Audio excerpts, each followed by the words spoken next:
ఈరోజు పూటకొక డ్రామా, పూటకొక వేషం కట్టి వీళ్ళిద్దరు తిరుగుతూ ఉంటారు. ఒకరు ఒక వేషం కడితే ఇంకొక వేషం కడతా ఉంటారు. అంటే వీళ్ళ డ్రామాలు, వీళ్ళ వేషాలన్నీ తెలంగాణ ఉద్యమంలో ఆనాడు జేఏసీలో ప్రధాన నాయకునికి ఉన్న మా దయాకర్ అన్నకు తెలుసు.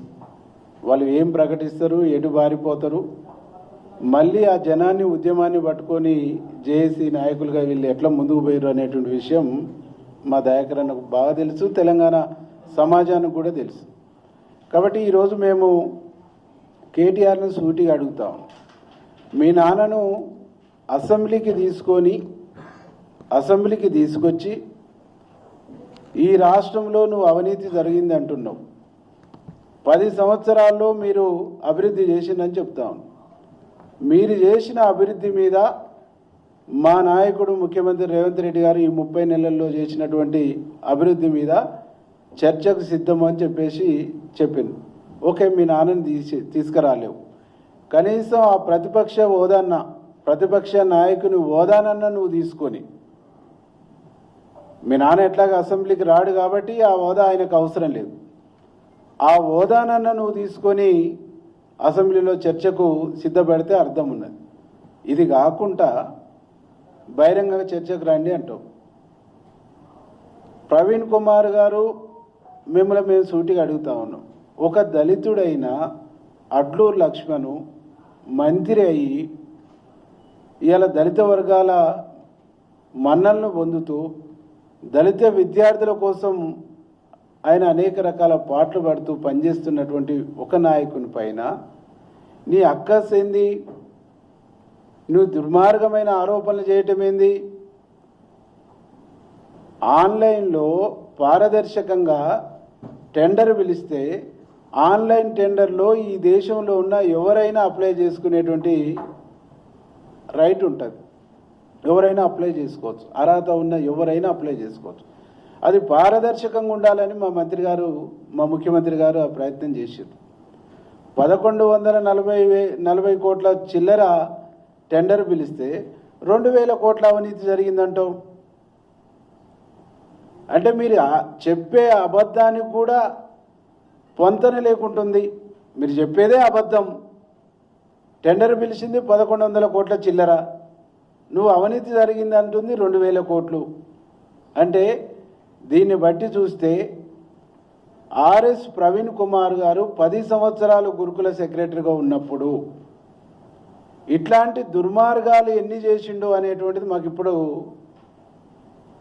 క్వశ్చన్ మార్గం, మాకు ప్రశ్న ఎదురవుతాం. ఓకే, మా అడ్లూరు లక్ష్మణ్ గారు 1140 కోట్ల చిల్లరతోని టెండర్ పిలిచిండ్రు. ఇది పారదర్శకంగా ఉందా లేదా అనేటువంటిది విచారణ చేపిద్దాం. 10 సంవత్సరాలుగా గురుకుల పాఠశాలలో నువ్వు చేసినటువంటి అనేక అంశాల మీద బహిరంగ విచారణకు నువ్వు సిద్ధమా మీరు చెప్పండి. ఇవాళ గురుకుల పాఠశాలల్ని నువ్వు ఒక రాజకీయ క్రీడగా వాడుకున్నావు. కేసీఆర్తో ఒప్పందంలో భాగంగానే ఒక రాజకీయ క్రీడగా మార్చుకున్నావు. కేసీఆర్తో ఒప్పందంలో భాగంగానే బీఎస్పీలో చేరినావు. కేసీఆర్తో ఒప్పందంలో భాగంగానే మళ్ళీ వచ్చినావు. ఇవాళ నువ్వు మాట్లాడుతున్నటువంటి మాటలు చూస్తుంటే ఈ రాష్ట్రంలో ఉన్న దళిత సమాజం సిగ్గుపడతా ఉంది. ఒక దళిత మంత్రి పైన ఇంత కక్షపూరితంగా, ఇంత దుర్మార్గంగా దొరలకు ఉడిగం చేయొచ్చు, తప్పులేదు, నీ వృత్తి అదైనప్పుడు. మరీ ఇంత మోకరిల్లి నువ్వు ఒక జాతి బిడ్డ పైన నువ్వు చేస్తున్నటువంటి దాడి, ఇటు పొన్నం ప్రభాకర్ ఒక బీసీ, అంటే నీకు ఎస్సీలు బీసీలు ఎదుగుదల, వాళ్ళు మంత్రులు కావటం, వాళ్ళు స్వేచ్ఛగా పనిచేసుకోవటం అనేటివి నువ్వు జీర్ణించుకోలేకపోతా ఉన్నావు. ఇకపోతే కేటీఆర్, హరీష్ రావు ఈ తెలంగాణ ఉద్యమంలో అదే డ్రామాలయమయ్యి ఇప్పుడు కూడా అదే డ్రామాలయం. 10 సంవత్సరాలు ఈ రాష్ట్రాన్ని సర్వనాశనం చేస్తారు మీరు దోయని రంగం ఏది ఉంది? అన్ని రంగాల్ని, ఇరిగేషన్ రంగంలో వేల కోట్ల రూపాయలు దోసుకుంటారు, ఎడ్యుకేషన్లో వేల కోట్ల రూపాయలు దోసుకుంటుంది, కాబట్టి ఈరోజు 10 సంవత్సరాలు ఈ రాష్ట్రాన్ని చెరబట్టినటువంటి ఒక దోపిడి దొంగలు, చోర్ 1 చోర్ 2, ఈ చోర్ 1 చోర్ 2లు ఒక డ్రామాకు తెరదించిండ్రు. ఈ డ్రామాను బంద్ పెట్టుకోండి, మీరు ఈ డ్రామాను ఆపండి. మీరు మీ డ్రామాలు తెలంగాణ గడ్డ మీద సాగవు. ఒక ఆయన నిన్న నేను దొరనే అని అంటాడు. దొరలకి ఏం చేశారు? తెలంగాణ పల్లెల్లో శంకరగిరి మాన్యాలు పట్టించారు, దొరల గడీల్ని బద్దలు కొట్టిర్రు. ఆ చరిత్ర తెలంగాణ ప్రజలకు ఉంది. ఆ తెలంగాణ ప్రజల చరిత్రను గుండెల్లో నింపుకొని, వారి యొక్క త్యాగాలను గుండెలకు అద్దుకొని మీ దొరల బడిని బద్దలు కొట్టడానికి మా ముఖ్యమంత్రికి పనిచేసి మీ దొరల గడిని బద్దలు కొట్టి ఇలా ఒక ప్రజారంజకమైన ప్రజాపాలని అందిస్తుంటే ఓర్వలేక ఈర్ష్యతోని మీరు మాట్లాడే భాష ఏం భాష? మా ముఖ్యమంత్రి పైన, మా మంత్రుల పైన మీ భాష, మీది వ్యవహారం చూస్తే ఇలా పొగరుబోతుతనం ఇక తగ్గలేదు, ఇలా బలుపు తగ్గలేదు, ఇలా అహంకారం తగ్గలేదు. వీళ్ళని బండకేసి ఉతికినా, ఏ ఎన్నికల్లో ఇలా బుద్ధి చెప్పినా కానీ ఇలా అహంకారం, ఇలా పొగరు, ఇలా దుర్మార్గం తగ్గలేదని చెప్పేసి తెలంగాణ సమాజం ఇలా మాట్లాడుకుంటా ఉంది. అయినా మీకు బుద్ధి లేదు. తెలంగాణ సమాజం మాట్లాడుకున్నా, ఇక్కడ ఉండేటువంటి మేధావులు మాట్లాడినా, అనేక మంది ఉద్యమకారులు మాట్లాడినా మీకు సిగ్గు లేదు, శరం లేదు. ఇక అది వస్తుంది అనేటువంటి ఒక